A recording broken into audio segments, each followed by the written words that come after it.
અમે ઇસ્કોન વરાછા દ્વારા આયોજિત ભગવાન જગન્નાથજીની રથયાત્રામાં અમે ભાગ લીધો. આમ આદમી પાર્ટી પરિવારના સૌ કોર્પોરેટરો, સૌ પદાધિકારીઓએ, સૌ અમારા કાર્યકર્તાઓએ આજે આ ભગવાનની રથયાત્રાનું દોરડું ખેંચવાનો, રથયાત્રા ખેંચવાનો અને ભગવાનની મહાઆરતી કરવાનો લાહવો લીધો.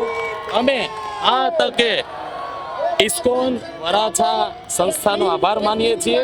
આમ આદમી પાર્ટીને જે તક આપી બદલ એમનો ફરી વખત મૂર્તિમાન પ્રભુનો આભાર માનીએ છીએ, આખી ટીમનો આભાર માનીએ છીએ.